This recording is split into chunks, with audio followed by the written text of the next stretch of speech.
Alright, so before we begin our stream, we have one viewer, so that will be the commencement. We must invoke the goddess, right? So the way we do that, we light the sacred fire. We need to bring Hestia into our hearth and home. We have our sacred fire. And then, of course, we need a sacrifice. So the blade, the beast, cut the throat, and then we burn all the gross stuff to the gods, they feed on that, and we eat the deliciousness. Now when it comes to something like Yoda, I imagine there's not much that I want to eat, so I'll probably burn this entire little baby Yoda for Zeus's delight. If I was trying to tell the future, which I'm not, I would then cut him open and spill his organs on the ground, and then look at whatever internal organs this baby Yoda has to and try to find something out. Now, I'm not very good at divination, so I probably would neither make heads nor tails of Baby Yoda's insides, but I'm sure a trained diviner, trained priestess would figure something out. Alright, so we're going to start in Messenia and work our way back to Sparta. We may do some fast traveling. We were here last time. This is the Temple of Zeus, and some ruins that we saw last time in Messenia, but let's drop down. Also, for you one viewer, you're because you're so wonderful, I'm going to show you Cinder. She's hanging out. So let's get to it.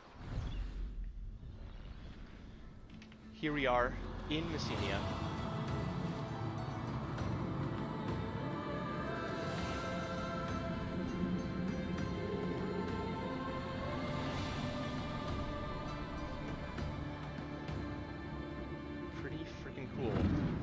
So my personal goal this session is to find Ithome. As I mentioned last time, Ithome is the mountain fortress of the Messenians. We are, of course, in Messenia, which is the land that was conquered and subjugated by the Spartans in 2 wars. The first war was fought by King Theopompus. Personal favorite name of mine. Look at this. So the Palace of Aphareus. It's destroyed, and if this is historically relevant, I would imagine that Aphareus was a Messenian king, and maybe one of the Messenian kings or noblemen during the time before Sparta was destroyed. Look at this guy. He looks... Man, that's cool. That looks... I mean, that's definitely like some fantasy stuff. It's classic Assassin's Creed, but I could imagine that being more of the Bronze Age era than the Iron Age that we have learned about in class. Ooh, let's drop down. Again, I wish I could loot things. So chat, like, tell me what I find in this awesome, in this little chest that we find. Some apples. This guy is following me. Does he not trust me or something? Or is this a woman? Right? These people are creepy. I'm not the biggest fan. So we're gonna get out of here. We're gonna skedaddle. On the hunt for Ithome. And let's make it down. No, drop. There we go. Good boy. Okay. So we're gonna head down to this city. I am not aware of any city that existed during the Spartan hegemony over Messenia. Which is quite possibly my ignorance, right? There may have been villages or cities in Messenia. Thank God my horse can't break his leg. But with the tight control that the Spartans took over them, it seems unlikely that it was any more than very small. He's not happy with what I'm doing.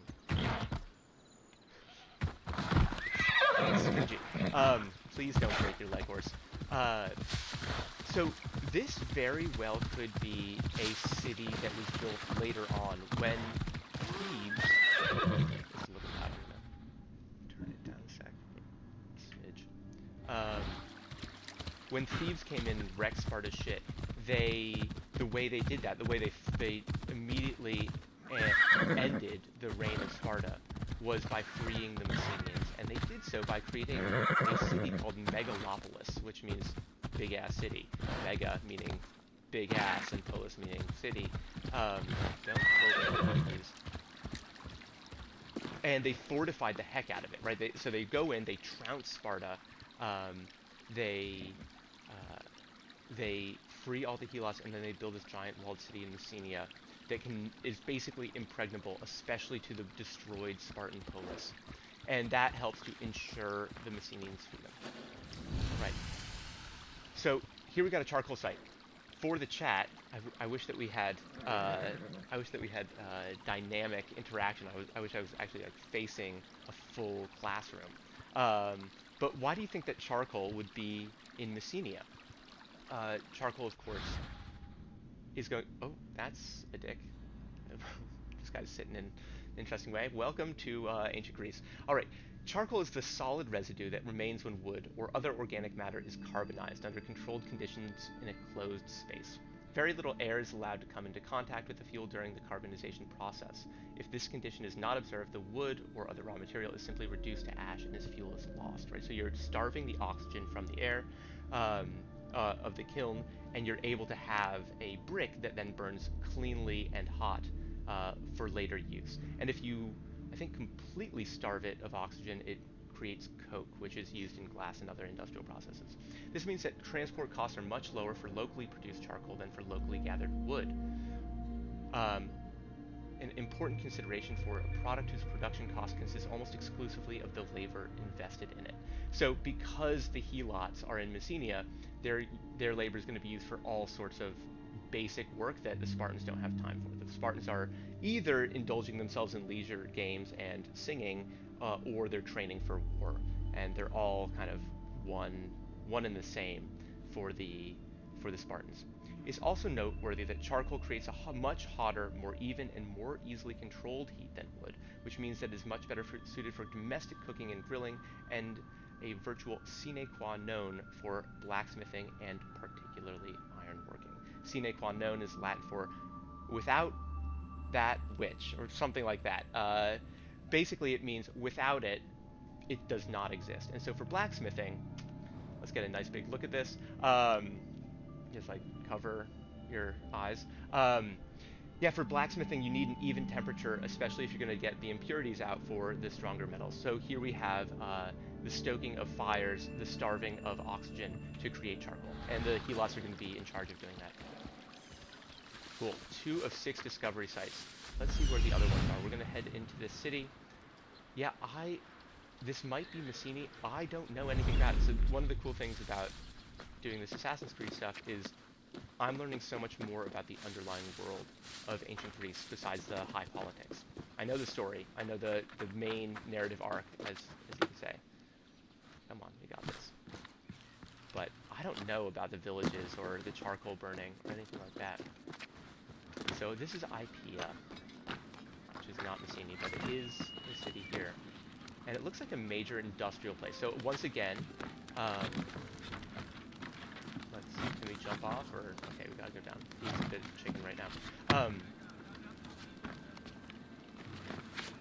Yeah, so Messenia is going to be the industrial heartland of the ancient Spartan regime. If 1/7 or fewer people are trained warriors, that's about the same proportion as, let's go here. That's about the same proportion as many other societies, except they're fielding a professional force. So everyone else has to be highly specialized, and in the case of the Messenians, highly coerced to do this work with low pay, if any pay, to provide for the Spartan war machine.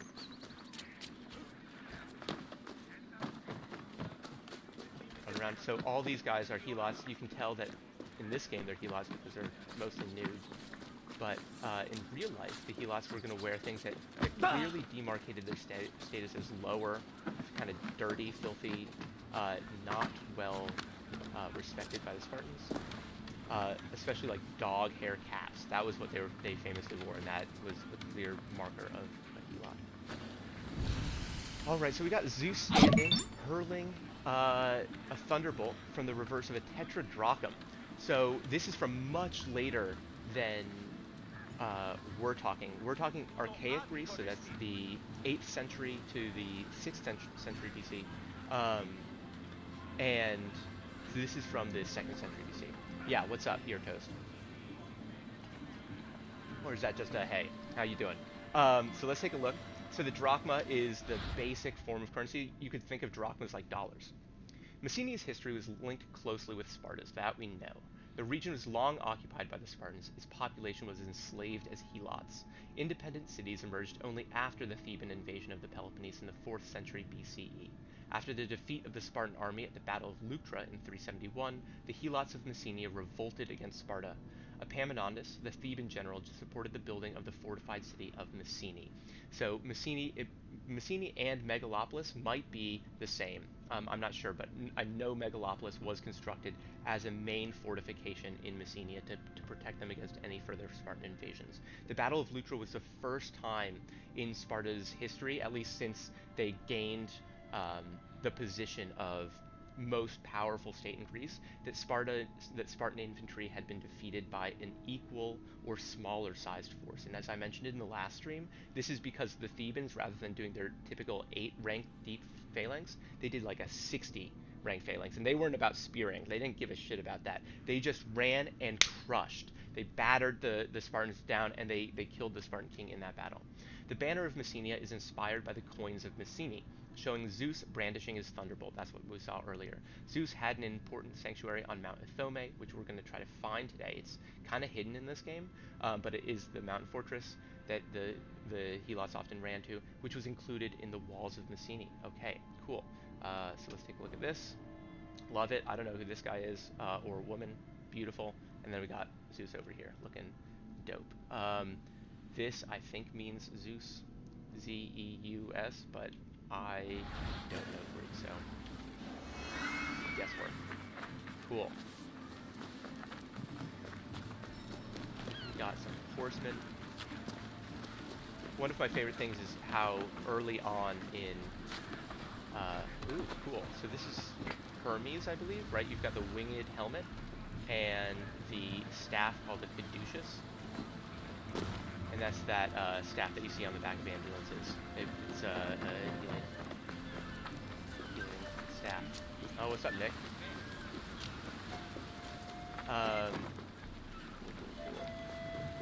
So this city is almost certainly based on a city built after the events of classical Greece, of the Greece that most people are going to learn about, and that my class focuses on. This is, yeah, likely around, this was either settled in the generation before Alexander or after him. Got a little cove. This might be where some pirates hang out. Love that. Sneak around here. I wonder. So we're going along the beaches of Ithome. As Nick and the U.S. history people know, good rocky outcroppings and coasts. That's the best place for smuggling. That's where you gotta hide your barrels of brandy or whatever else you're trying to sneak in. Let's see. So Messenia has six points of interest. I'm gonna try to find them all. There seems to be 4 of them around the city. Open this 4th soon. Oh, wow, that was cool. Okay, I gotta figure that out. Apparently you don't need to press a button if you just run right onto it. If anyone's played Assassin's Creed Odyssey, please let me know what the heck I'm doing. This is, unfortunately, the education version. I will not be killing anyone in this. I will be aggressively bumping into civilians. That's the extent. And I'll probably make up whatever loot I pilfer off of them. I'm a real bully in this game. But unfortunately, I can't do anything more than bully the inhabitants. For a guy who gets this scary, you could definitely do more than bully. Right. So what's on this road out of Messenia? And once here, I think we're going to make our way to Sparta and finish up the Spartan homeland. Woodworking. Okay, so more industrial processes, right? We in the last stream we saw that big timber mill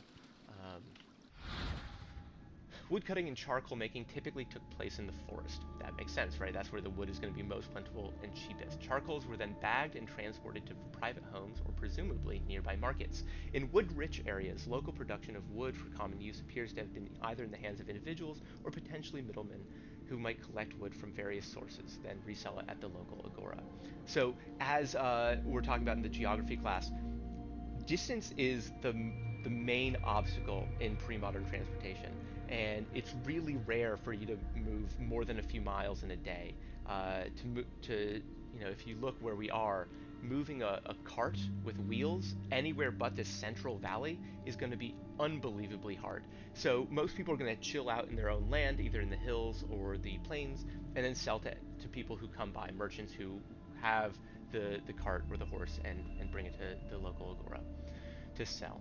The full range of woodworking tools and techniques employed by woodworkers of the ancient Mediterranean and the practical knowledge concerning wood species and their most valuable applications attest to the importance of wood technologies for agriculture and hunting, domestic life, trade, warfare, and leisure activities, right? The wood was kind of like ancient plastic.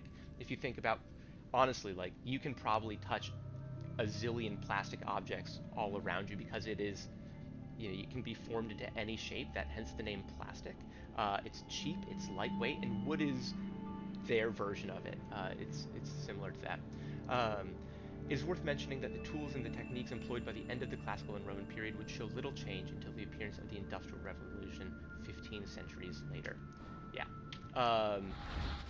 Again, we've got a 4 of 6 discovery sites and 1 tour.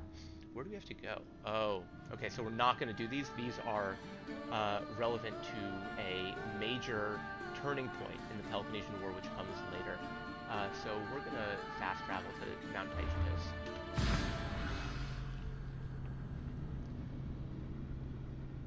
Yeah, so you have wood and metalworking, which, as they said, stay the same for centuries, if not millennia. And so they can really understand their ancestors. They feel so tied and so close to previous generations, whereas we, right, the people watching the stream, many of you are in high school, and already there feels like a sharp difference, whereas, 2,000 years ago, there was a major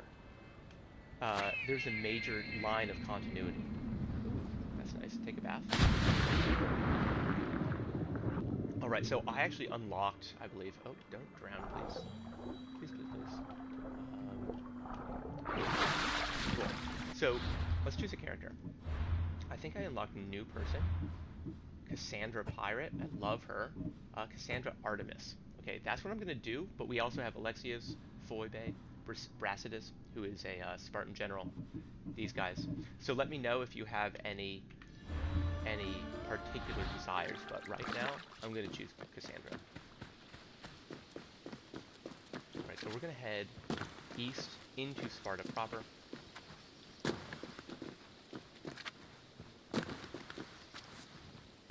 And this time we're not going to get a horse. I don't want to lame the horse, even though that's impossible, but it did spend too much time breaking its legs and not enough time getting me down these hills.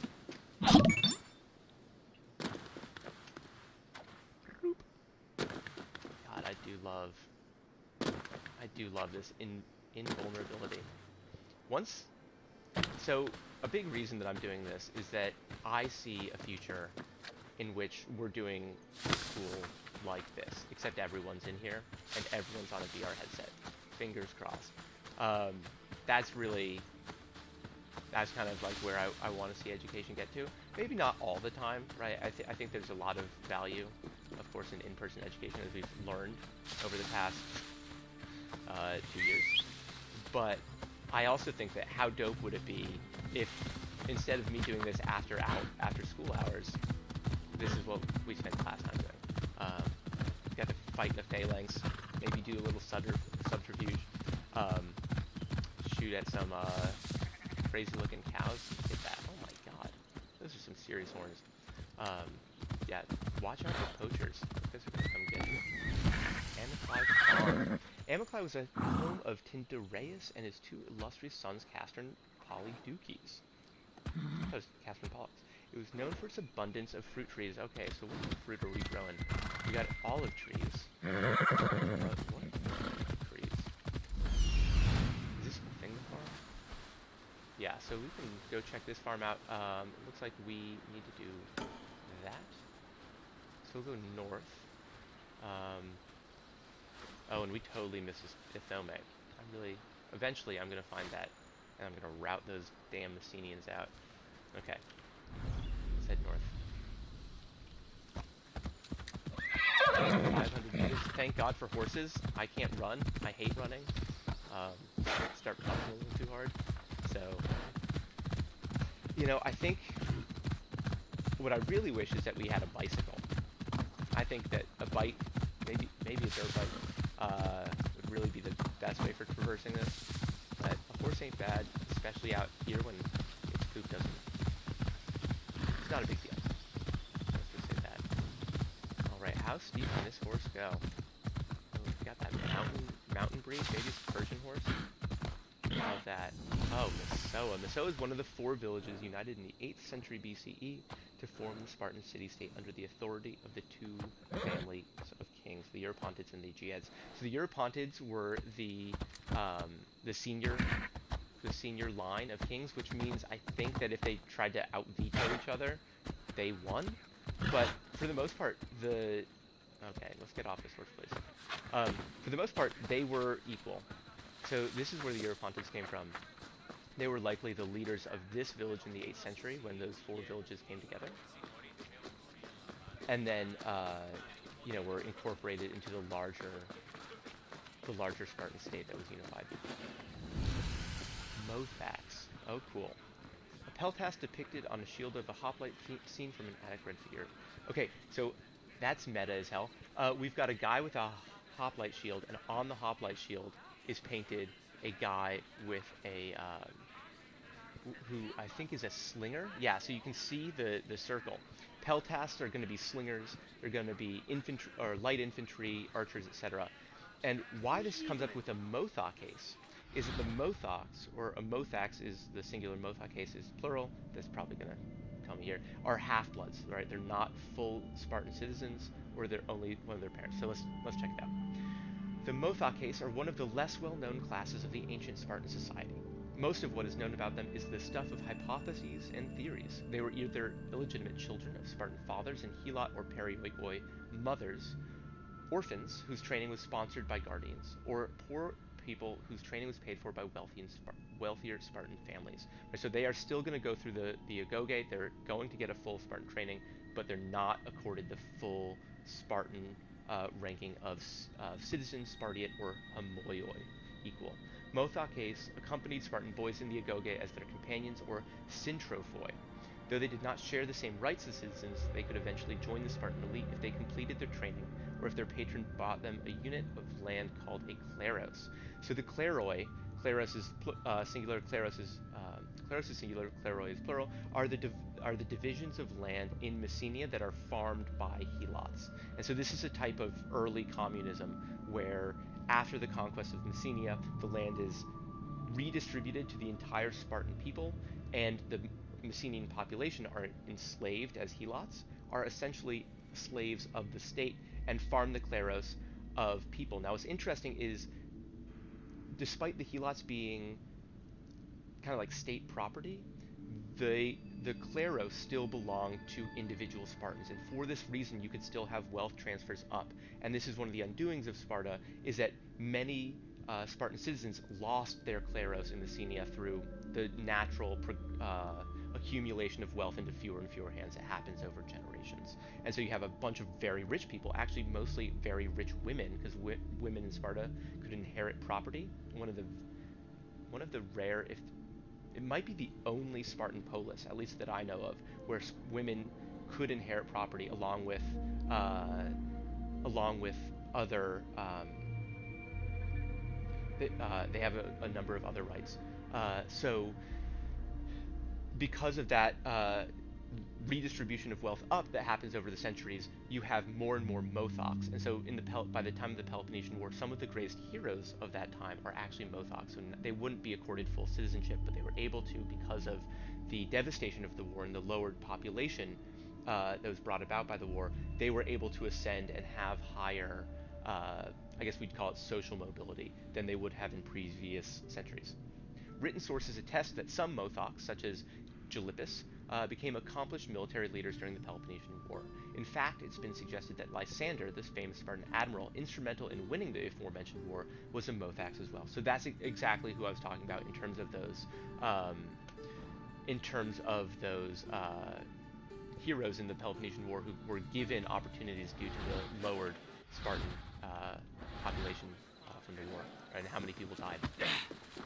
Yeah, so previously, they would have been those peltasts, right, those skirmishers or light infantrymen, not full hoplites. But because of the Peloponnesian War, because they were given full agoge training, they were brought into the hoplite class. Desperate times, desperate measures, right? Can't have the mudbloods in the hoplite class. My goodness. Cool. There's a little shrine, little altar. I wish I could.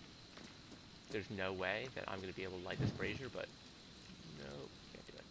Okay. Got a little, maybe a cult shrine. Who's in here? Oh, we got the same classic Odysseus trying to avoid the siren's call. What's up, Sam? Got the river. This could be the river Urotis map. Yeah, it looks like it. So the Urotis River is the main river in Sparta. Let's see, this might also be it. We're going to continue into Sparta. Looks like got something over there. And this is likely going to be, I'm going to guess that this is the Shrine of Artemis. So Artemis's shrine is super dope. If you have read Persian Fire, if you remember, this is the one that's like in the marshes. It's kind of set back. There's snakes and frogs and probably witches. Let's be real. Swamp vapors, etc. So we love that. We love that Artemisian shrine. Okay, I'm gonna dismount. If I knock into a Spartan citizen, they're probably gonna have beef with me. Oh, we gotta go up these stairs. How cool is this? Now, if you look at the pictures of Sparta today, as we did in the last stream, it's pretty sad. It's basically a stony field, and we have no evidence for this, right? How cool does this look? We've got it looks like Spartan training camps. This is what we looked at last time. This is that's the agoge that we looked at. Here is a dude wearing a yarmulke, not a yarmulke. And then we got this amazing entryway, very imposing. And when, what is his name? Aristagoras of Miletus comes in to talk to Cleomenes and beg him to bring the Spartans to assist the Ionian revolt and the Milesian revolt. He would have had to ascend those stairs, should those stairs have been real. What's up? What's up, Elot? That is a sick road. Surprisingly, we don't see a lot of Spartans here. So the Spartans all over Greece in this game look, they're wearing full armor, they're showing their bod, they got their six-pack. But there's no one showing six-packs here. Even, remember that movie 300, how everyone, they were wearing robes, had their shirts open. It's just like, shameless.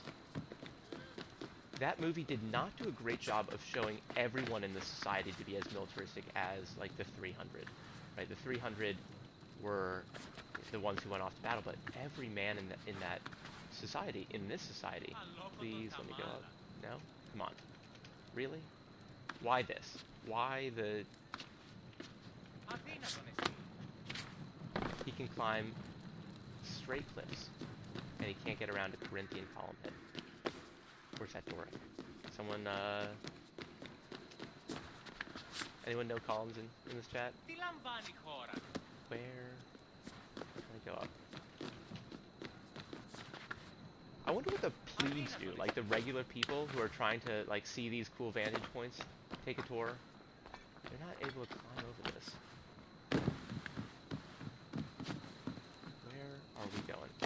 here we go.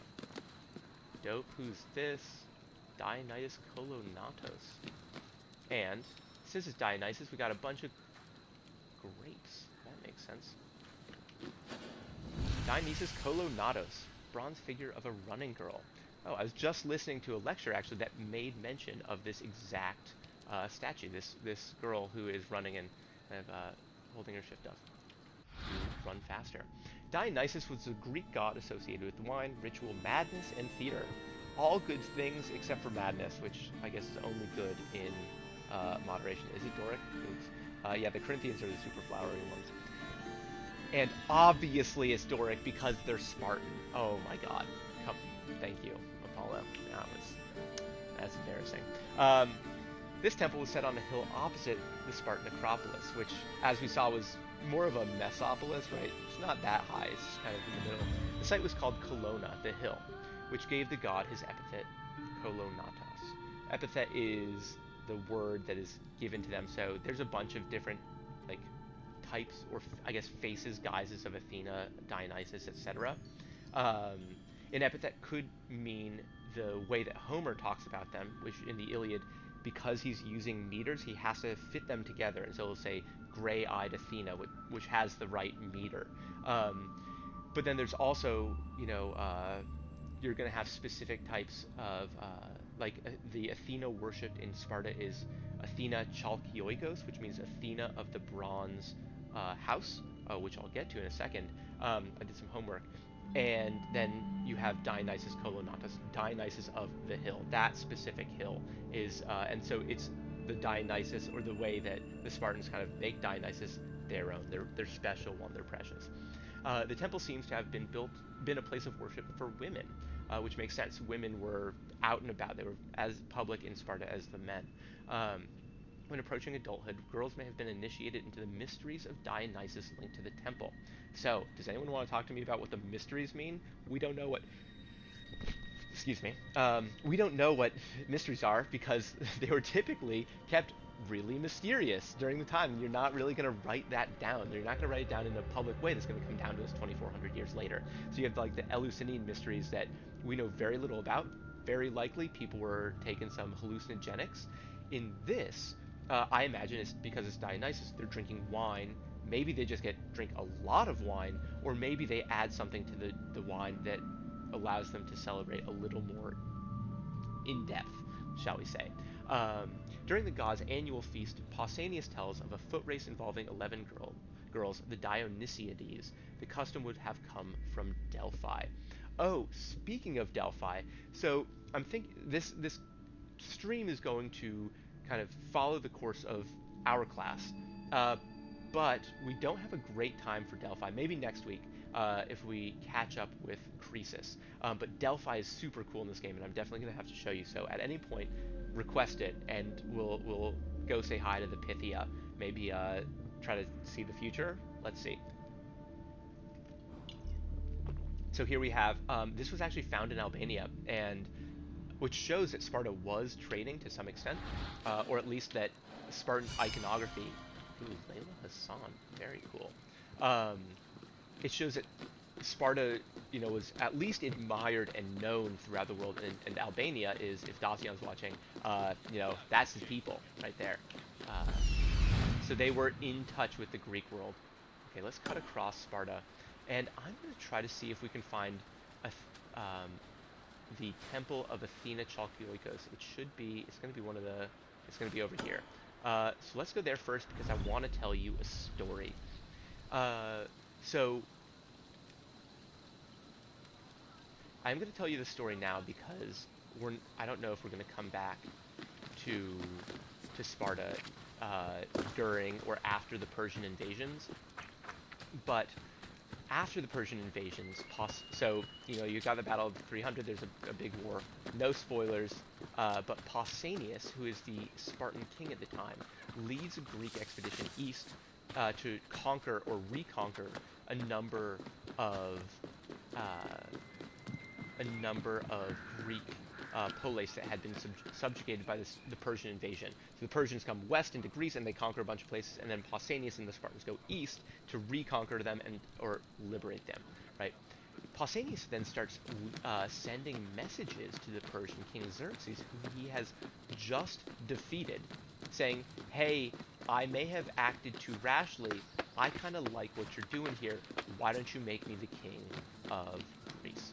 Now, famously, Leonidas at the Battle of Thermopylae says, no, I don't want to be the king of Greece. I like my freedom. Pausanias is like, no, I actually like all the cool dresses, eye makeup, and like gold jewelry that you have that is absolutely not allowed in Sparta. That's super not cool. So this is, of course, Athena, and this is Athena Chalkioikos, the Athena of the Bronze House.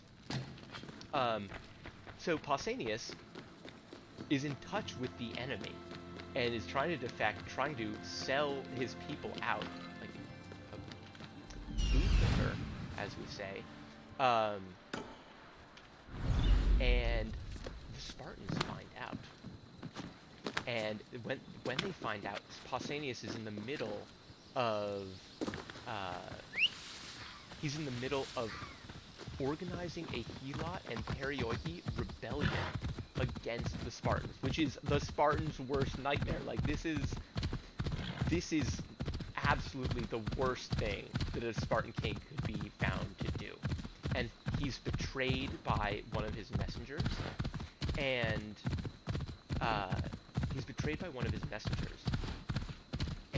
he finds out about this and flees to that temple, seeking the goddess's protection.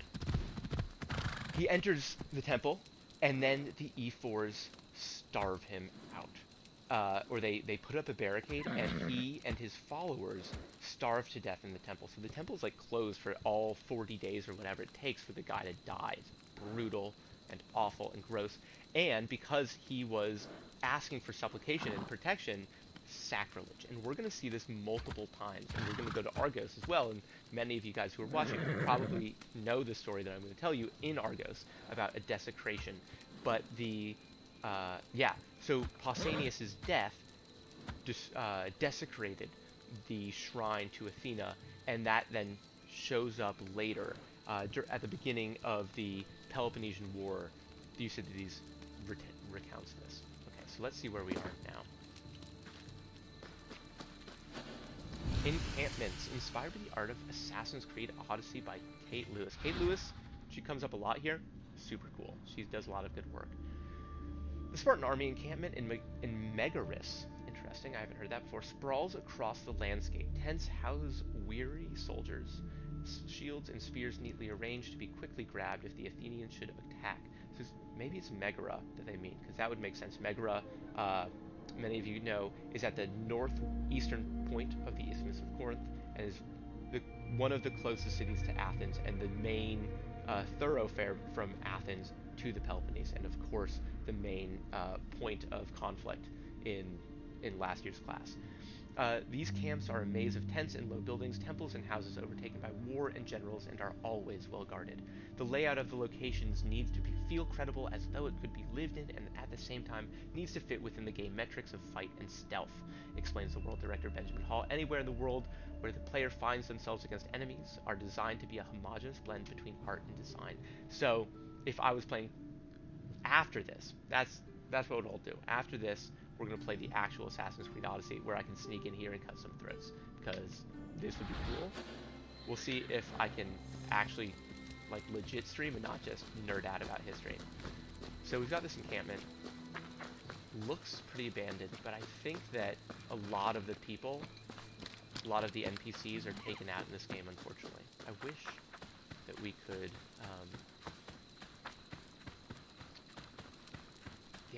I wish that we could interact with them. I'm going to meditate until the morning.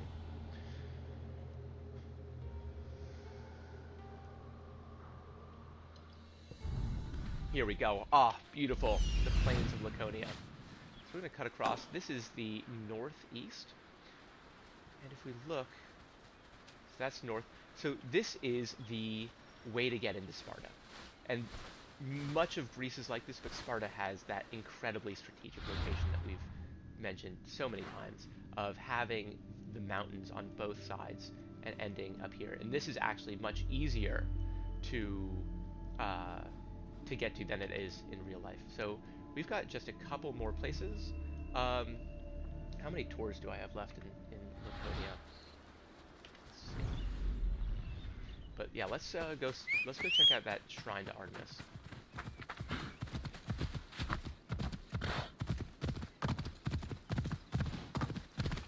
And then difficulty. All right, so do you think should we fast travel to Argos, the historic enemy of Sparta? Yikes. Well, luckily, this horse has, I guess, crampons, probably. Something like that. That was very impressive. Alright, so here we're re-entering Sparta proper. So should I fast travel, or should I go by horse? What do you guys think? There are a few things on the way. We've moved through Acadia, or Arcadia. I'm not sure which one. They're both different.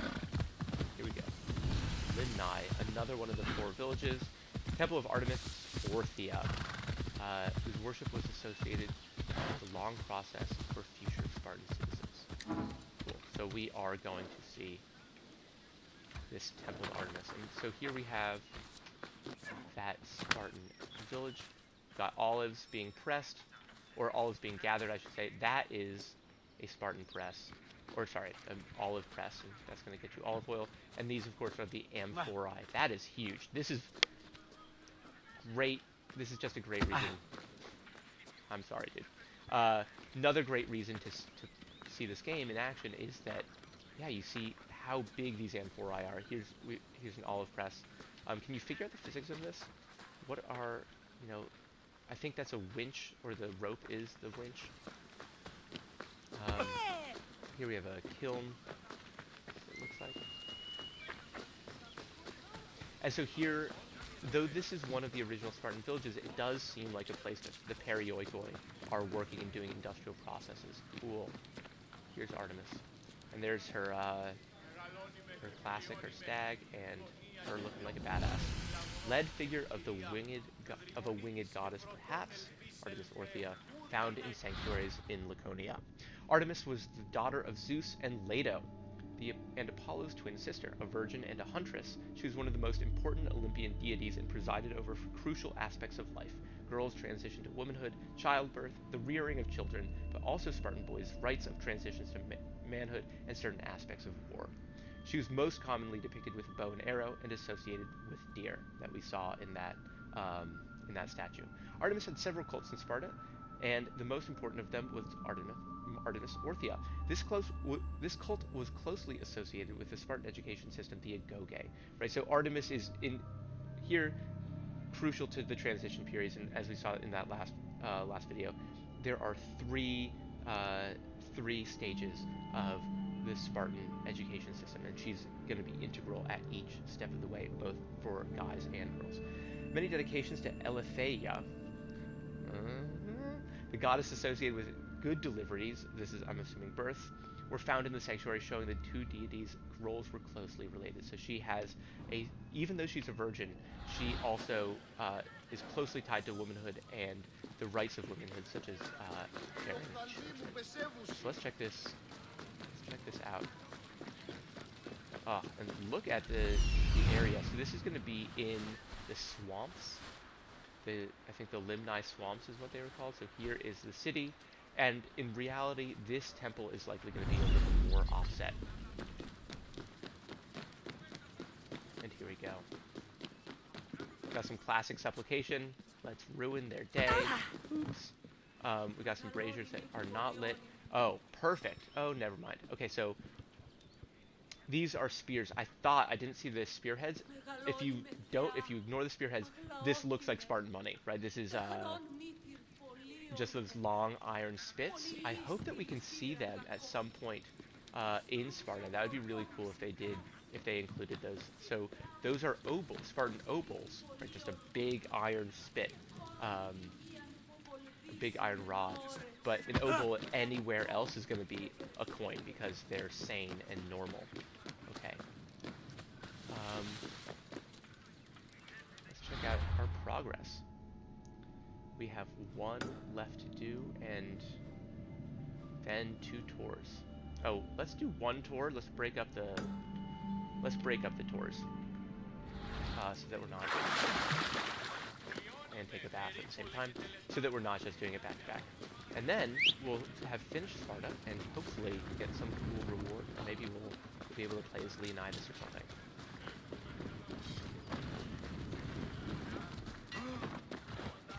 Let's see if I currently can outrun a horse, because this assassin guy is so cool. So here is, it looks like a grain silo, right? We've got all this this wheat over here. I thought it was going to be a kiln, but I guess I think everything's a kiln at this point.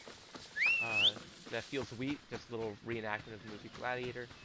And here we go through a little thicket in the grove. Artemis might be here. We can see some of her sacred deer, sacred stags. And I wonder if this horse is ever going to be able to catch up to me. Here we go. And probably run over some local Spartan citizens on the way.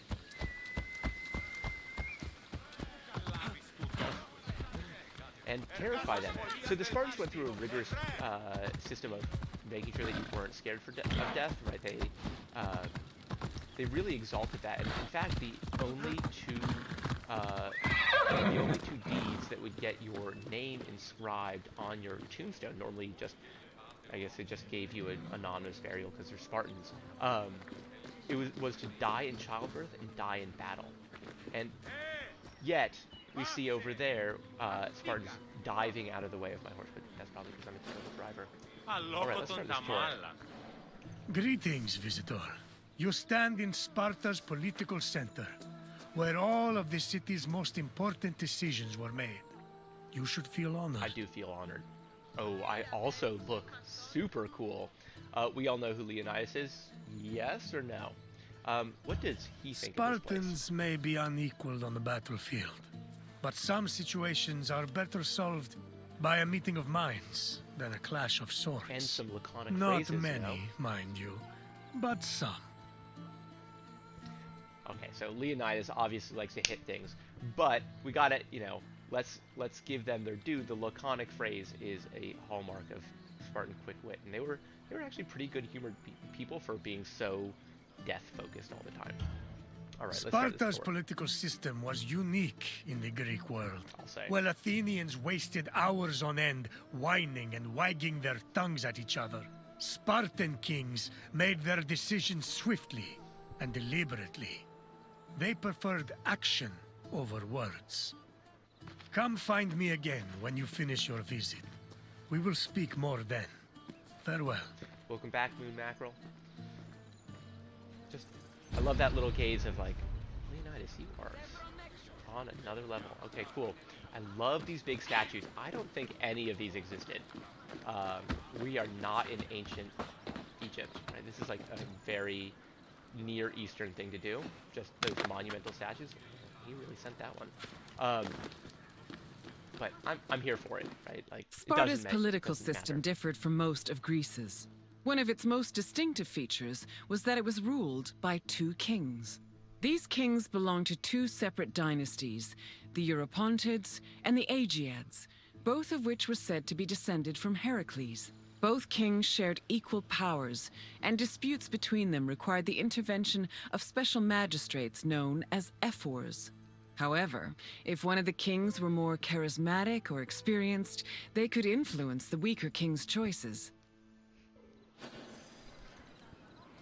Yeah, cool. Oh, so this is, yeah, so it's 2 kings.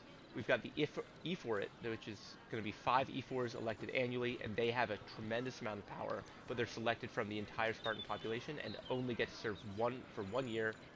Why do they both look like they want to die? Because the fate of the world rests on their shoulders. Also, because they're eating black broth every damn day, and because they're kings, they get 2 portions of it, right? And if there's one thing I don't want more than black broth, it's 2 portions of blood and vinegar stew. That sounds terrible. All right, so here we got the 2 kings. Unfortunately, this coin is from a later period than we're talking. It's from the 200s, the Hellenistic period, but I guess if this were, they wouldn't have coins in the 400s BC. Xenophon, who wrote the biography of the Spartan king Agesilaus, attests that the two kings and the ephors exchanged vows on a monthly basis. He writes that the ephors swore to preserve the kingship, but only on the condition that the kings followed the laws of Sparta. Yeah, so the ephors could depose the kings. If they thought that the kings were overstepping their bounds, they could act. Although, yeah, so that's probably what happened to Cleomenes, who we've talked about, who went a little too hard, and we'll talk about him more in at Argos. But he goes a little crazy, and the ephors end up killing him in the jail. Kind of like Jeffrey Epstein type thing. It was like Cleomenes killed himself by cutting himself to ribbons in jail. Like, that's not supposed to happen. Originally, Sparta's two kings always came from different houses until the Hellenistic period, when Cleomenes III abolished the kingship of Sparta and placed his brother on the second throne. Damn. Yeah, I didn't know that. That's cool. Yeah, imagine, like, abolishing the second kingship or the other line and then saying, oh, but we'll actually just keep my brother. I just hold the power to myself now. Isn't that what kings are supposed to do? Jealously guard their power? Spartan kings had several responsibilities and functions. As lifetime magistrates, they were technically Sparta's priests and strategists, and their duties encompassed everything from politics to justice. Originally, both kings would lead military campaigns in times of war. However, from 507 BCE onwards, only one of the two kings could be head of the army. On the battlefield, kings were accompanied by 300 elite soldiers for protection. But being a king wasn't only about working and fighting, they enjoyed special privileges as well. Spartan kings lived at the expense of the city, owned royal estates in the surrounding Perioikic cities, and received the majority of the spoils of war. When they passed away, they were buried with special honors, and the population mourned them for a period of 10 days. All right, a lot to break down there. They were super wealthy, but it was also expected, because they were I guess you could almost call them the high priests of Spartan society. They were expected to do all the slaughtering of goats and sheep and cows and whatever to get divine favor. So they're on the hook for slaughtering like a few hundred animals a year. So they kind of need those estates. It's kind of a giving back. And remember that the animals that you kill in sacrifice are animals that the population then eats. You share the meat with the people, and the Spartans had some of the highest meat-heavy diets in the ancient world. During the classical period, various kings of Sparta were accused by the Gerousia of trying to pursue their own personal external policies. That's definitely true. And remember the Gerousia, Gero meaning old, gerontocrat or gerontocracy. They could bring charges against the kings. Furthermore, during the Greco-Persian Wars, the kings also ran the navy as navarchs, giving them power not only in their own lands but away from them as well. So yes, the Spartan kings were the navarchs. During the Persian Wars, the entire Greek force was united under Sparta. Sparta brought not only their own city to the fight, but they also brought the Peloponnesian League, which is their alliance network of all the Peloponnesian city-states that had sworn fealty to them. So they were bringing the bulk of the troops and were seen as the most experienced leaders of war, of military matters. And so even though they had like no idea what they were doing at sea, everyone deferred to them, because a Spartan general, if not the Spartan king or a Spartan king, was always the decisive factor in the meetings of generals. So often you'd have every polis that was represented at a battle having a discussion ahead of time. What are we going to do? It's the king of Sparta or the representatives of Sparta who gets to make that decisive decision of what's going to happen. And as we will see, oftentimes that Spartan would defer to Themistocles, the Athenian admiral. And Athens is coming next week. The double kingship and the supervision of the kings by the ephors, as well as other measures, were demonstrative of Sparta's efforts to control the kings and limit their power. So we see a lot in the ancient world, and much less in later European history and much of the other world history, of constraining the executive. In Rome, you have two consuls who are elected every year, and here we have two kings. There's a lot of ways that the executive has other veto players to contend with, people who can limit their power. And as we've talked about in a number of my classes, the reason for that is oftentimes geography and the size and scale of the population. All of the citizens of Greek polis are brought together on a routine basis, and they see the king, the leader, the dictator, the tyrant, the oligarchs, etc. It's hard to hide from them. And so if you were too abusive of your population, if you were too autocratic or despotic, you could very easily face a rebellion, because on the flip side of things, it's so easy to organize a rebellion when everyone is all around you, right? It's so easy to get people together. Nowadays, think about trying to strike. Everyone's pissed off, everyone's quitting their jobs nowadays. But it's still really hard to organize a strike, because we're organizing tens, hundreds of thousands of people, millions of people. In the ancient world, it's a few hundred, and they all live within like 5 miles of you. Yeah, you can figure it out. The kings of Sparta enjoyed many important religious honors. They were in charge of sacrifices, both during military campaigns and at home.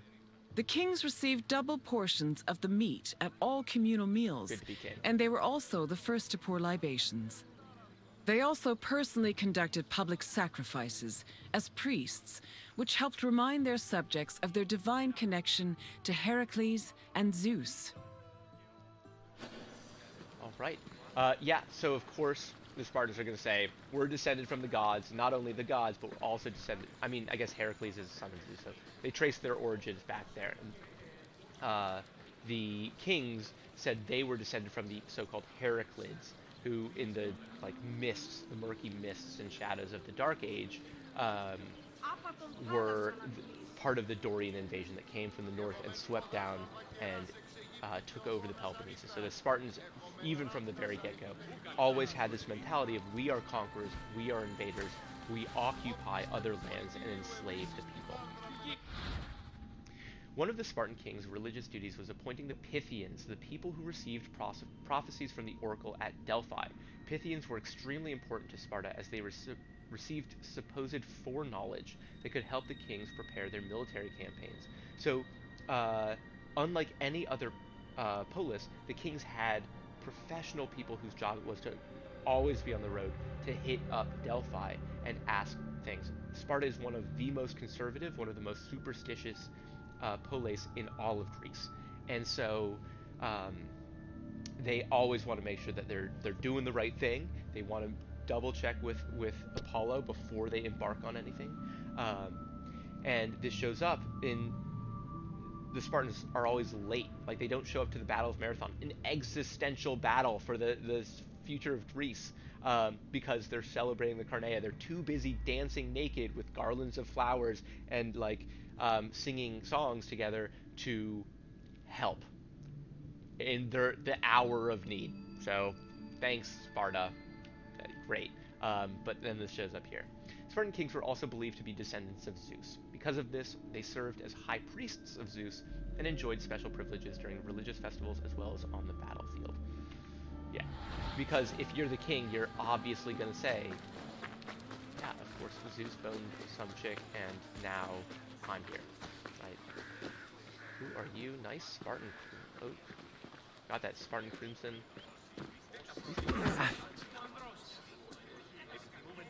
Yeah, maybe this is what Spartans wore. Who knows? I don't. The I feel like they're ephors, mostly naked, or running around when overseers, we were read about 5 magistrates elected by the Spartan assembly. They were chosen from among Spartan citizens over 30 and served for 1 year with no possibility of re-election. The ephors played a large part in administrating the city and were considered the most democratic agents in the Spartan political system. They had judicial power and ordered the dispatching of the Spartan army during wars. They also met and negotiated with representatives from other states, in addition to running the agoge, the Spartan education system. While not as powerful as the 2 kings, the ephors still held great sway over Sparta's affairs. Yeah, so the E4s are going to be elected officials every year, um, and as you saw, they can only be elected once.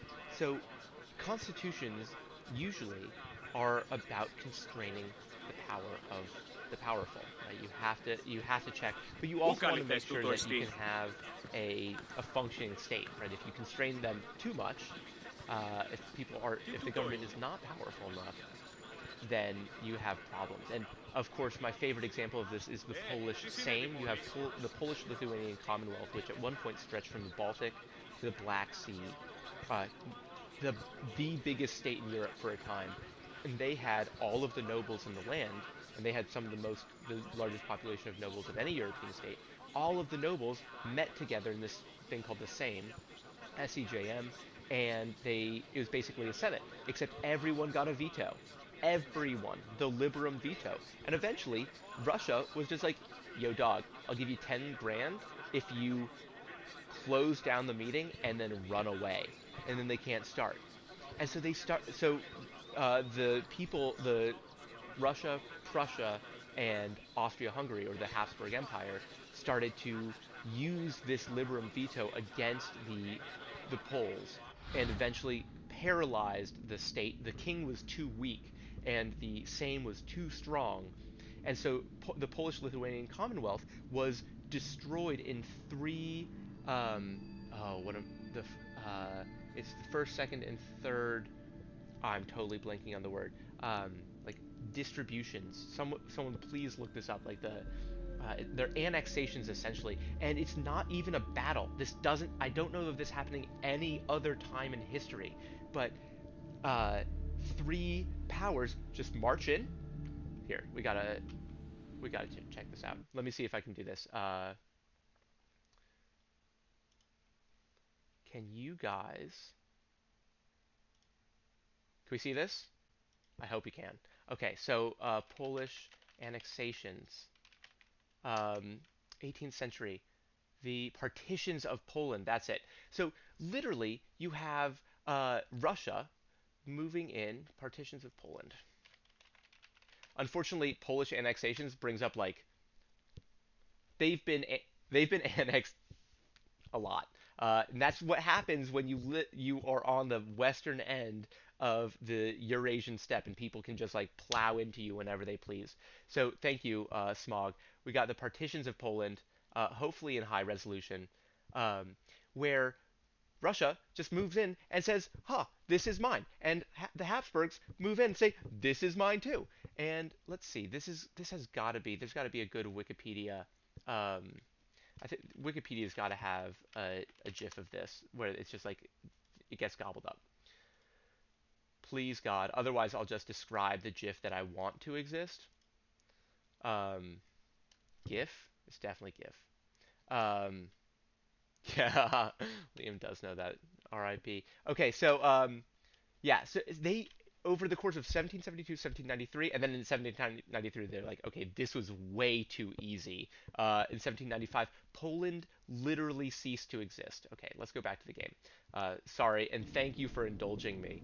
Um, so that's what happens if your government is too weak, if it can't mount a defense.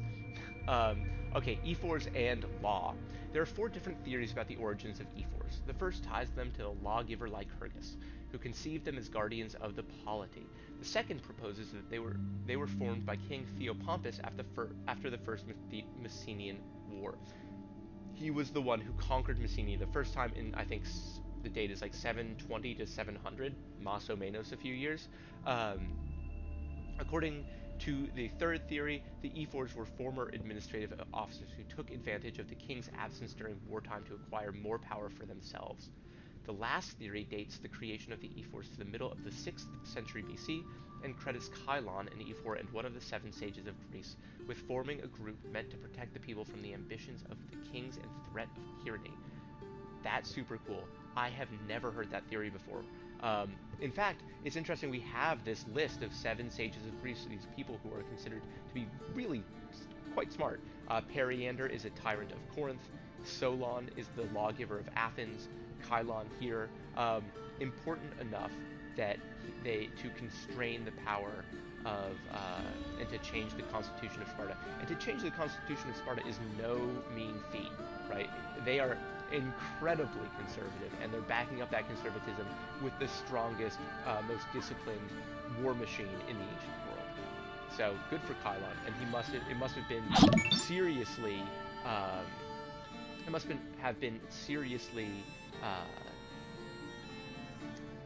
daunting.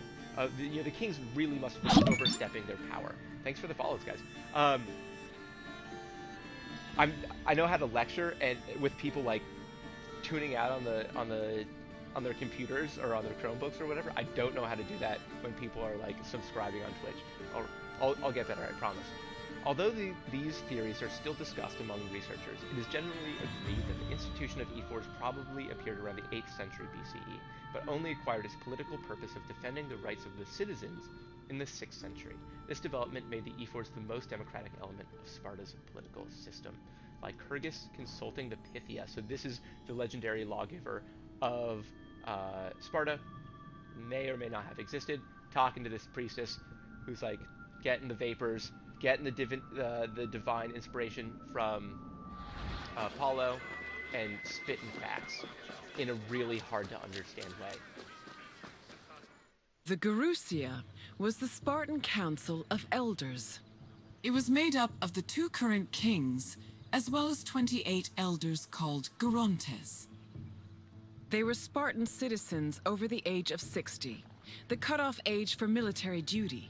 They were elected for life by the Spartan Assembly. The Gerousia, similar to Athens' Boulé, handled legislative and financial matters. It could submit bills and motions to the Assembly, and could also cancel Assembly decisions with the power of veto. To ensure that the right of veto did not weaken the Assembly, ephors were introduced to keep the Gerousia in check and maintain a steady balance of power. This allowed Sparta to include more just elements in its political system. Yeah, so kind of like our own system, Sparta's got 3 branches of government. Pretty interesting, right? You've got the kings, the Gerousia, and the ephors. Plus, actually, and then they have the assembly. So it's kind of like the Gerousia is the higher house, the Senate, if you will, and the assembly, which is all male Spartan citizens. So maybe 8,000 at its height, 8 to 10,000, is going to be the lower assembly. The Gerousia will propose legislation, and then they stand outside. It's either they or the ephors stand outside and listen to the acclamation and how loud people chant, and then they say, okay, this one obviously won or not. And all of those have veto power over each other. Okay, Lycurgus showing the heir to the throne of the Gerousia. Let's look at this. According to Plutarch, the Great Retro was a Delphic oracle brought to Sparta by Lycurgus, the legendary lawgiver. So, if Lycurgus did exist, he probably, who knows, but it's likely he didn't get like a whole constitution laid out by the Pythia. The Pythia rolls her eyes back, huffs some vapors, and then spits out things that are, right? It might have just been like parcel tongue. And so what he would have to do is he would write down what he thinks is good, and then say the Pythia gave it to him, right? To establish the legitimacy and be like, yeah, Apollo definitely came up with this. It's not about being James Madison back then, it's about being divinely inspired. The oracle allegedly gave Lycurgus the eunomia, or good laws, of Sparta, a term that has been erroneously used to describe the Spartan constitution. However, various sources indicate the eunomia was not a constitution and instead mainly alluded to citizens obeying Spartan laws. Yeah, so the way that eunomia typically comes up in our text is a descriptor of a good state, the state of being a good state, where laws are followed, the laws are good, there's social harmony, people flourish, prosper, they're able to do well themselves, and the society itself is also able to do well. And so Lycurgus's constitution created in Sparta eunomia. In a more general sense, the Great Retro referred to the changes and modifications of existing constitutions and institutions in the Spartan government. While its exact origins are unknown, the text has suggested that the people should be divided into phylae, tribes, and obae, vague territorial subdivisions. Yep, there we go.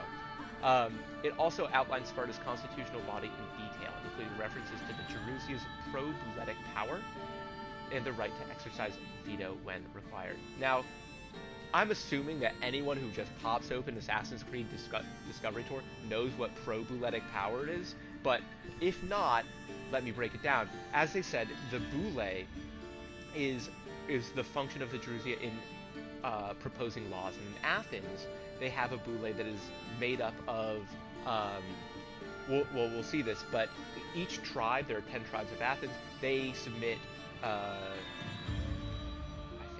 they submit a number of names to be voted on, or maybe they vote on them. They submit 50 people, and the bule is what addresses the assembly and proposes laws or proposes legislation or executive actions to be taken by the state, and that's what the Gerusia would do here.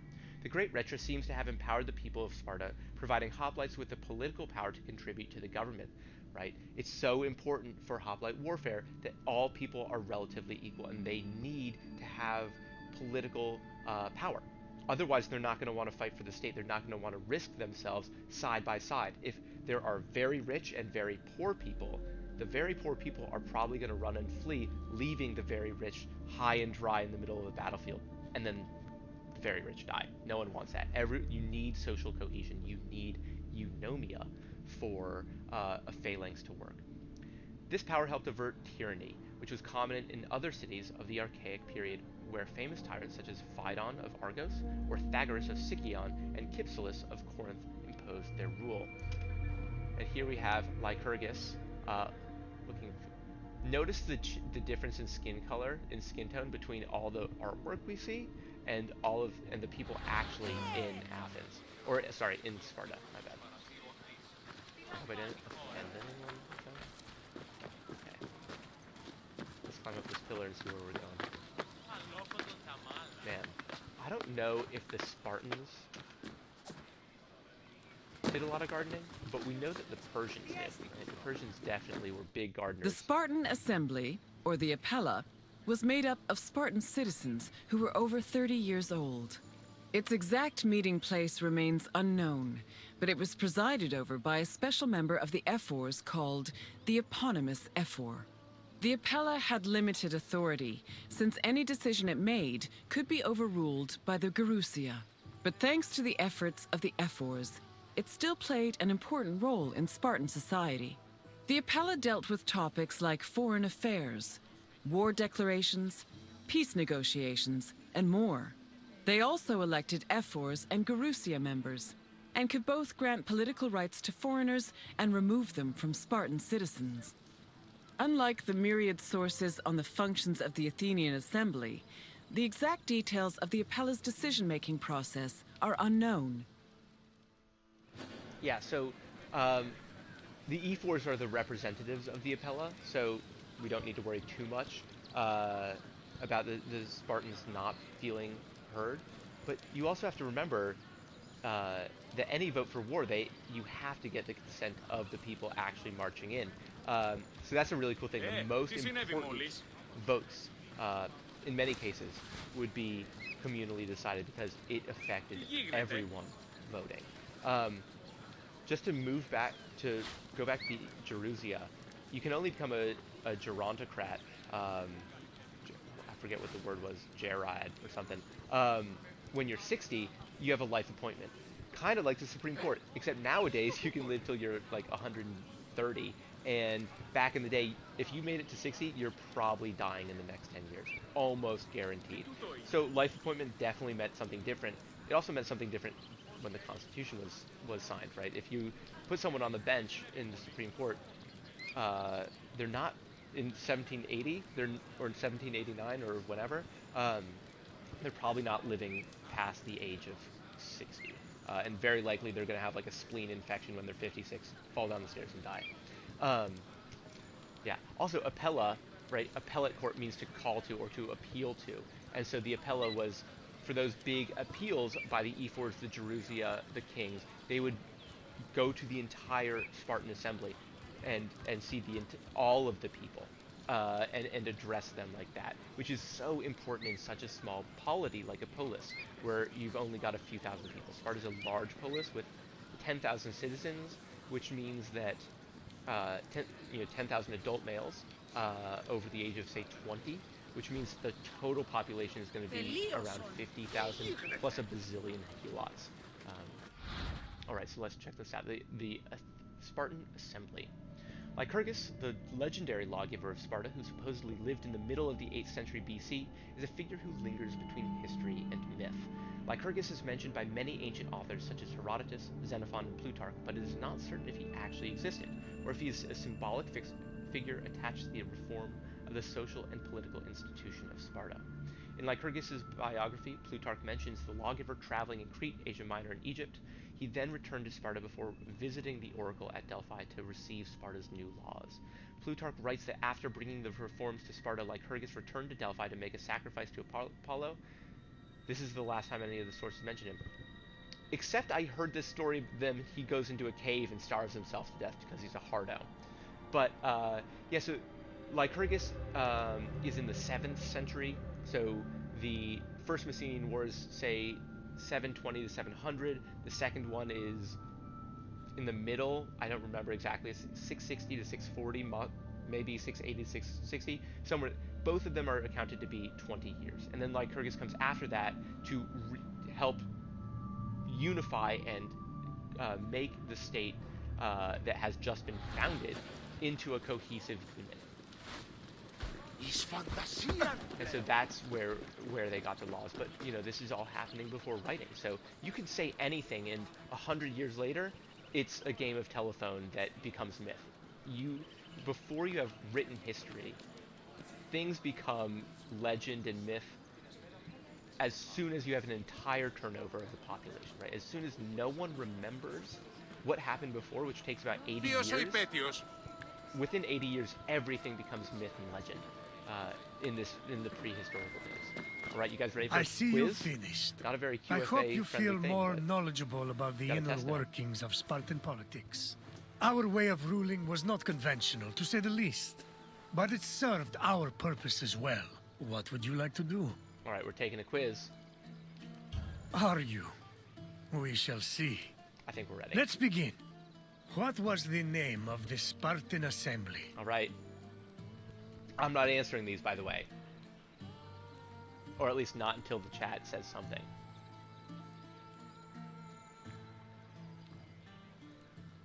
What do we got? Oh man, this is like real school. Ain't nobody answering the question. Come on, we gotta do it. Oh, I'm over the answers. LOL. That's brutal. Damn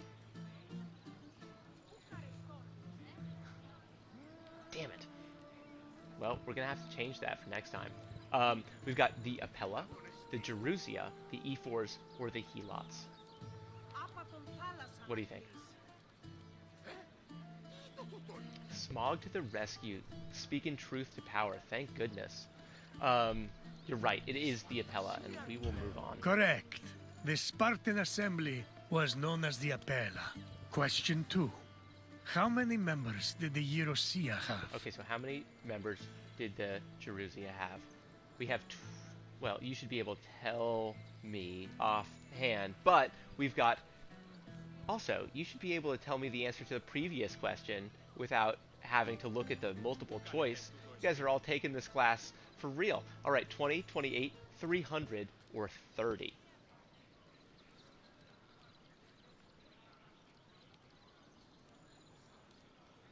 All right, so Hestia says 28. She is, well, now here's the problem. You don't include the Ephors, but you do include the kings. So it's either going to be 28 or 30. I'm not sure. Right, you got 28 old dudes plus 2 kings. I'm going to go with 30, but I take full responsibility. Yes, the Urotis consisted of 28 Yerondas and the 2 Hestia kings got of his Sparta. problem wrong for the first time. Last question. What was the name of the Spartan education program?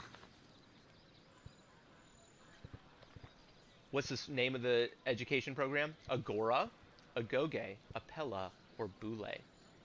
Yeah. Easy. We got that. That's the sign that we need to hang over the classroom. Correct. Our rigorous education give program you all was cheese called and- the Agogi, and it was overseen by the Air Force. You've done well, Visitor. Very well. You did. All right. I think that's all for now. Farewell, There's Visitor. one more quiz in May Sparta, your travels be and then safe I think and we'll call it a carefree. night. Or, sorry, one more tour. We got 2 out of 3 tours. Oh, and one more discovery? No way. No way. Did you just see who we unlocked? We gotta do it. Gotta do it. Pretty boy himself. Alcibiades? I'm so into it. Where is he? Oh, man, he's even shirtless? Be still, my beating heart.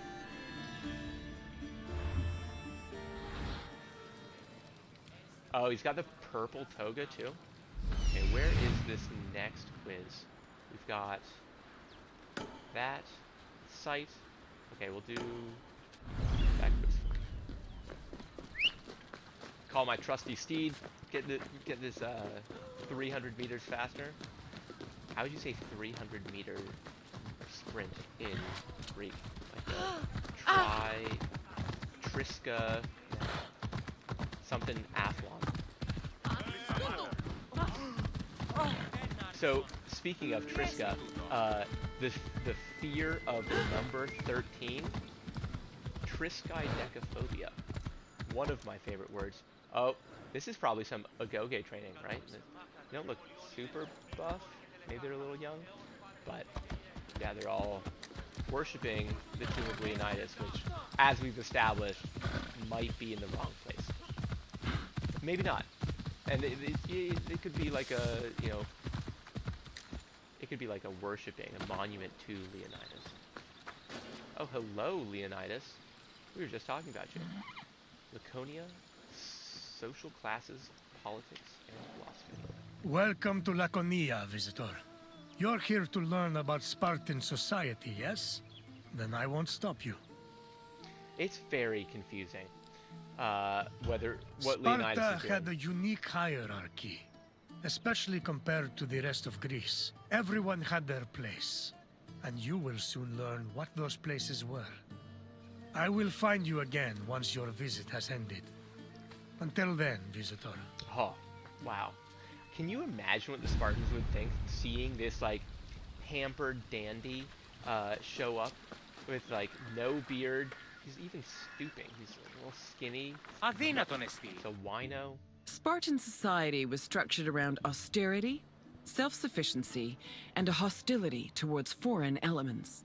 It was divided into 3 social classes: citizens, perioikoi, and helots. Citizens were called Spartans, or homoioi. They were free men and women with mostly equal rights and wealth, though their contributions to political life were extremely limited. The perioikoi lived in surrounding areas under Spartan control. They cultivated the land and were primarily merchants and craftsmen. They were also part of the army, and their lands were the first line of defense in the event of a hostile attack. Helots were Sparta's lowest class. They were people who had lost their freedom to the Spartans, and they served the city as slaves. Helots were considered property instead of people. As a result, they had no political or civil rights. You see that olive pressing? That was pretty cool. Bronze feminine figure in Laconian style. Spartan society was puzzling not only to other great Greeks, but to modern historians, as historical sources are few and far between. In addition to the 3 main classes, Sparta's social system became even more complex in the classical period with the addition of subgroups. We've already seen them, the Mothocs, the oh my god, do I really have to do this? Hypomenionians, the Brassideoi, the Mothocs, and the Neodamodes. And the only one I recognize is the Neodamodes, the new men who are raised up. Maybe they're kind of like Mothocs, and their parentage is disputed or not the best. All of these groups were bound together not only by a fear of their brutal Spartan superiors, but also by the strict discipline that dictated life in Sparta.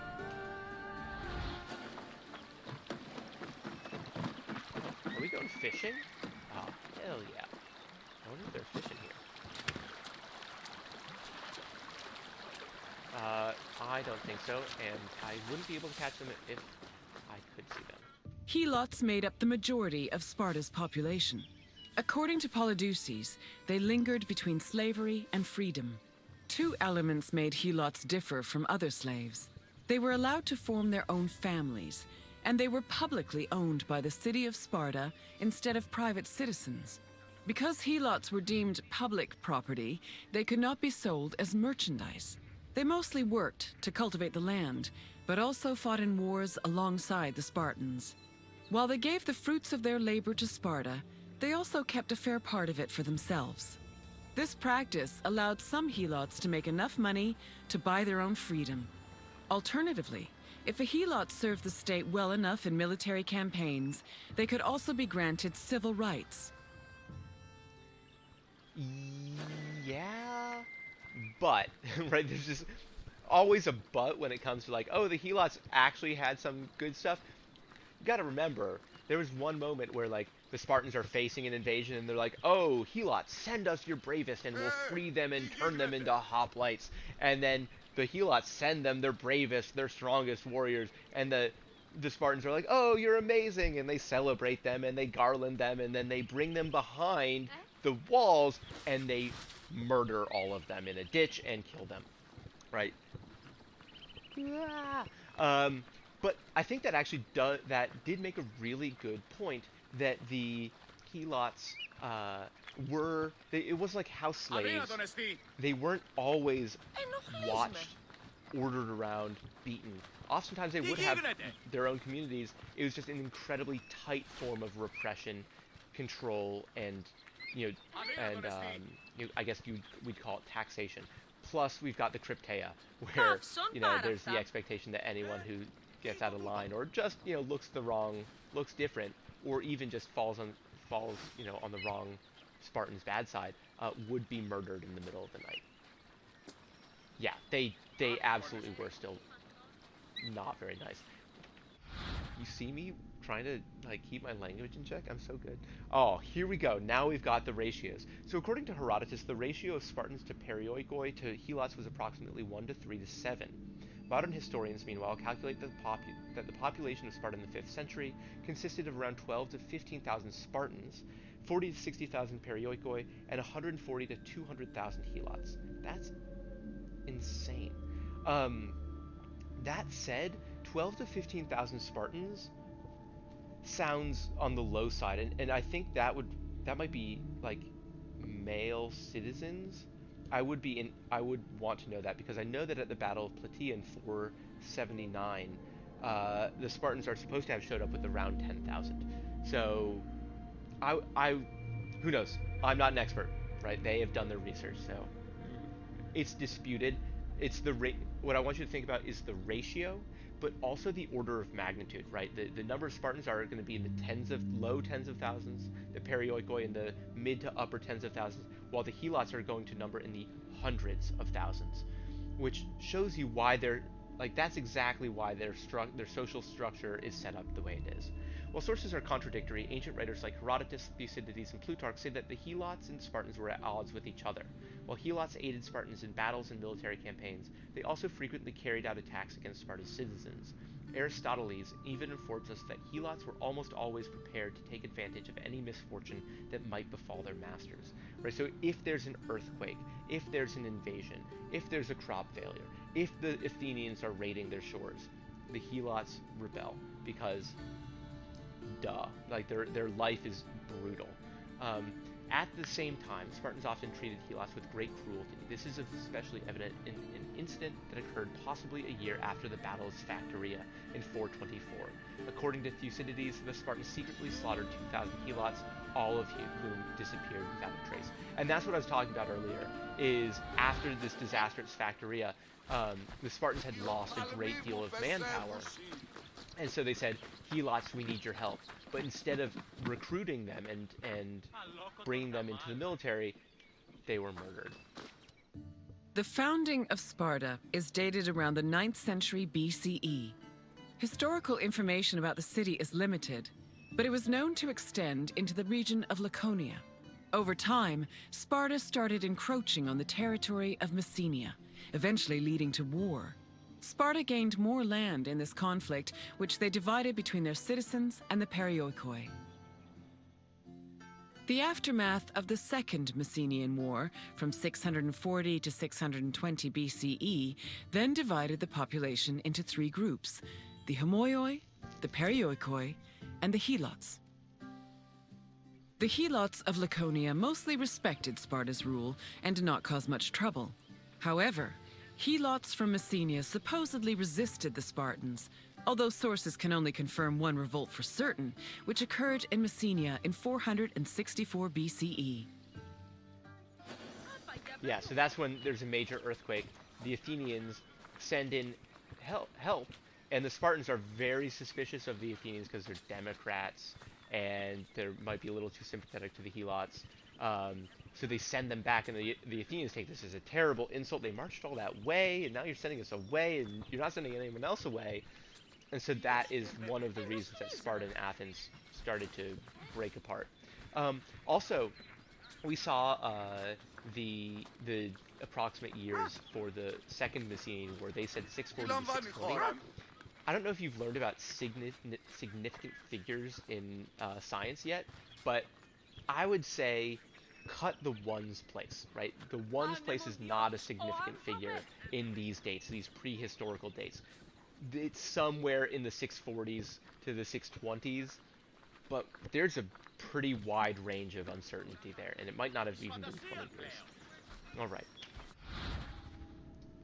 Spartan women defending against Messenians. Cool. So this probably was, this is probably set during the final days of Sparta, when the men of Sparta are basically all dead, and it's left to the women and the old men to defend the state. Spartans deployed helots in military expeditions both to reinforce their soldiers and to prevent possible slave revolts back in Sparta. However, the latter strategy did not always work. In 464, Laconia was hit with an earthquake that sources say killed approximately 20,000 Spartans. That's an insane number. I would be shocked, because earthquakes are not the most deadly, but who knows? Seeing an opportunity, the helots took advantage of the quake's aftermath and revolted. The revolt was so serious that 2 years later, in 462, Sparta was forced to appeal to their Peloponnesian allies, as well as Athens, for military aid. The Athenian general Cimon managed to assemble 4,000 hoplites to help the Spartans. Cimon was an ally of Sparta. He was an important statesman in Athens, and he even named his son Lacedaemonius after Lacedaemon, the area of Sparta. He was a great instigator of pro-Spartan alliance in Athens. However, the Spartans sent them away, worried that they would actually try to aid the helots in an effort to undermine Sparta's power in the Peloponnese. The Spartans eventually quelled the revolt, but it greatly damaged the city's foreign policy and diplomatic relations, making it one of the greatest instances of social unrest in classical Sparta. Awesome. Okay, let's keep moving. So we are currently in Missoula, one of those original 4 cities. During the 5th century BCE, helots were quite active in the army, especially during the Peloponnesian War. They served as hoplites on land and as rowers during naval battles. In both cases, they gave Sparta an important numerical advantage. For every Spartan on the battlefield, there were at least 7 helots. Although many ancient sources say Spartans had a hostile relationship with helots, they were much more likely to treat them better in times of war.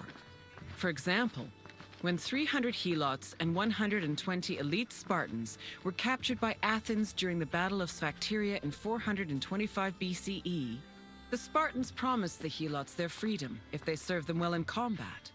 Similarly, around the same time, the Spartan general Brasidas fought a battle alongside 700 helots. Impressed by their courage and loyalty, Brasidas later freed them all and allowed them to join the perioikoi. Yeah, so war, what is it good for, right? That's how it goes. It's brutal, it's awful, sucks, killing each other, not great.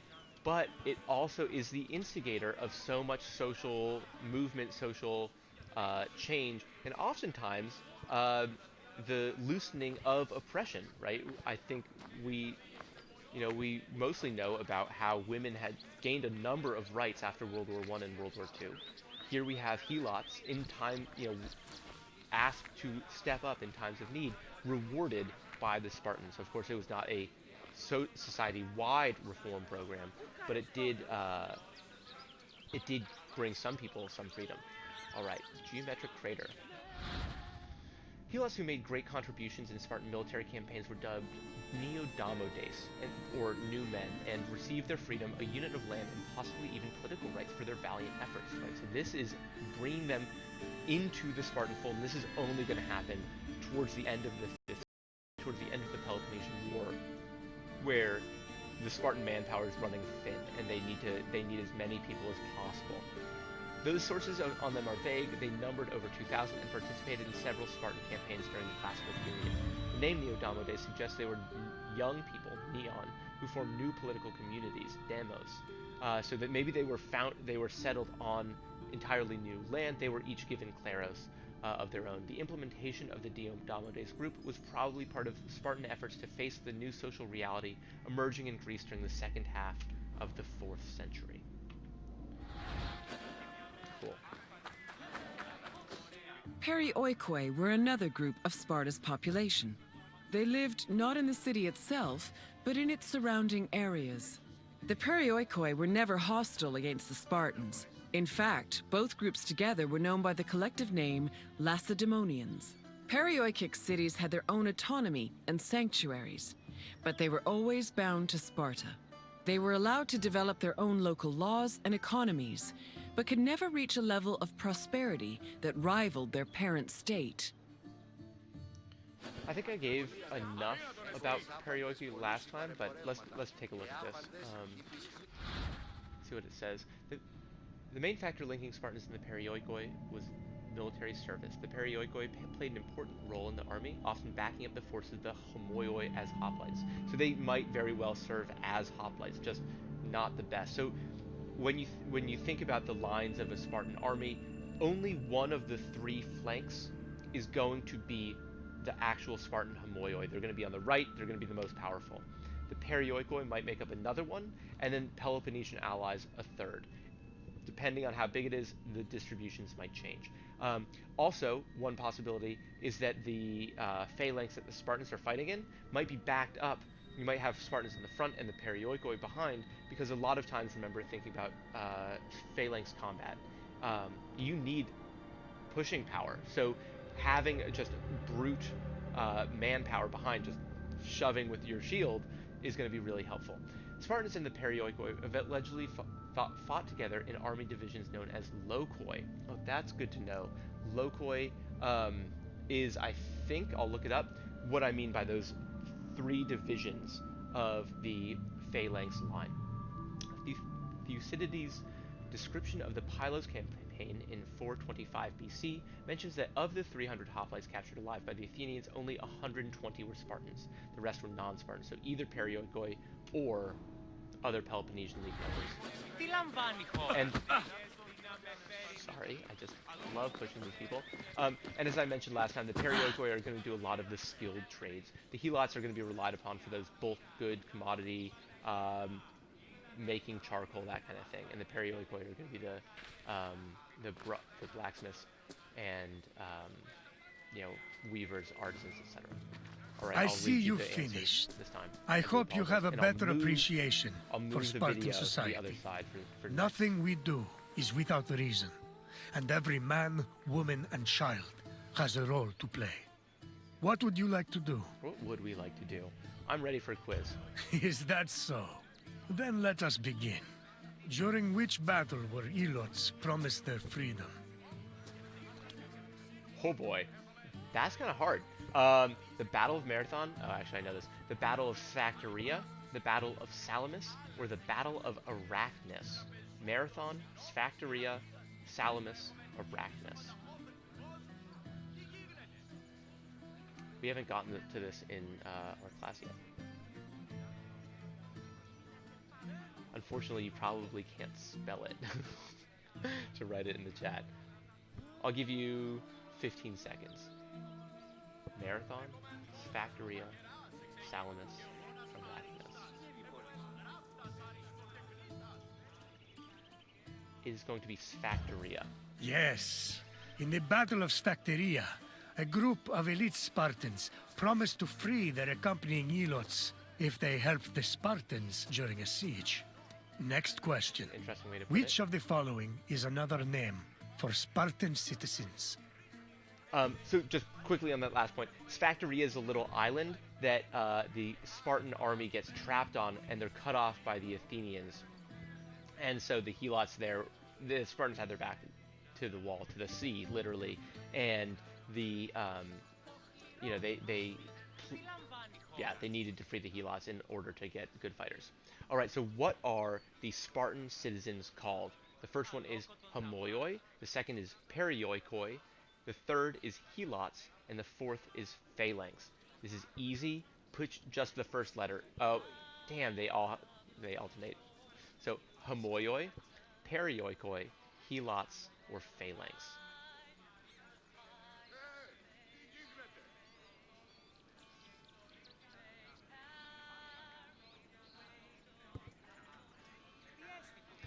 Yeah, this is worthless. Okay.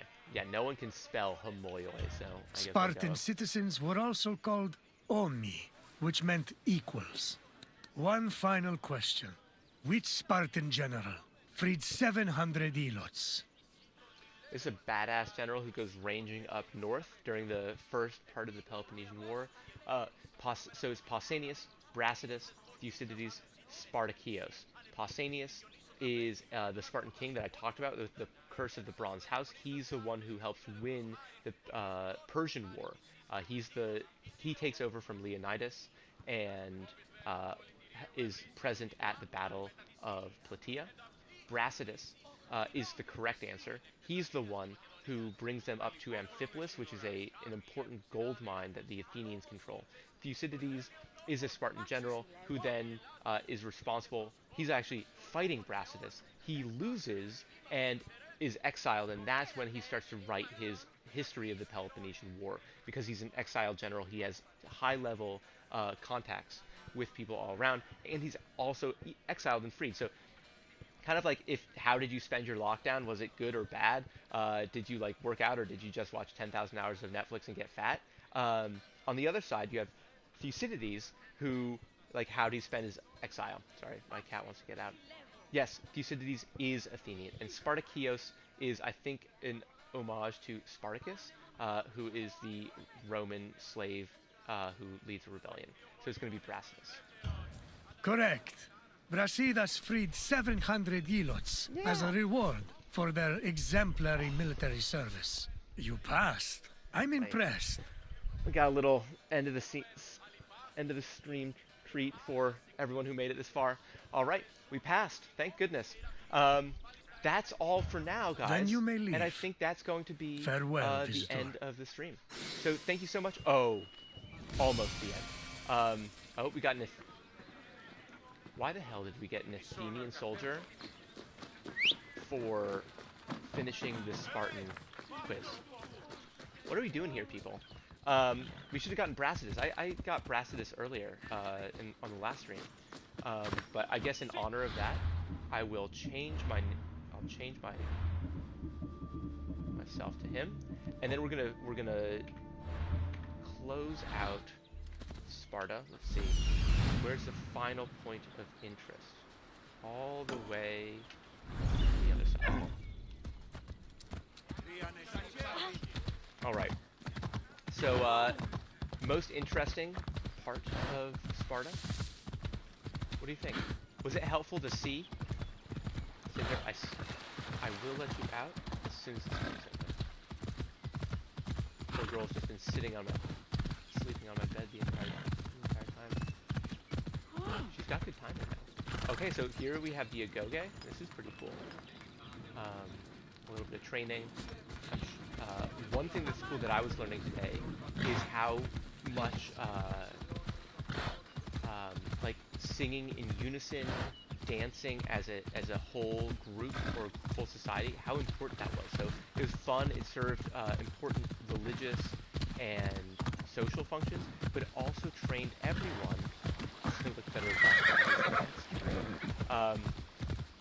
it also helped get everyone used to knowing what other people were doing around them. So it was really good at promoting a sense of where are other people in relation to me, how are other people moving around me, that was then useful in phalanx combat. Right? So because the Spartans were so rich and had a giant slave population providing all their needs, they could spend their day dancing, singing, playing, and beating each other up, and wrestling naked. Rivers. We love them. Okay. A dedicated river tool has been developed in order to render believable river layouts in a Greek mountainous landscape. Here's an in-game image of a spring river. Thank you. So that was the last thing. And let's just call this the Urotis River. So in the mountain cleft, this is the main water system that's going to bring fresh water to Sparta and allow them to transport to the sea. All right, so we just finished. I believe we just finished Laconia. No, close this. Beautiful. Oh, we got a racing horse. We love that. All right, guys, that's going to be it. I will see you, most of you, I'm assuming, tomorrow at school. And thanks for tuning in. I've had a lot of fun. I hope you did too.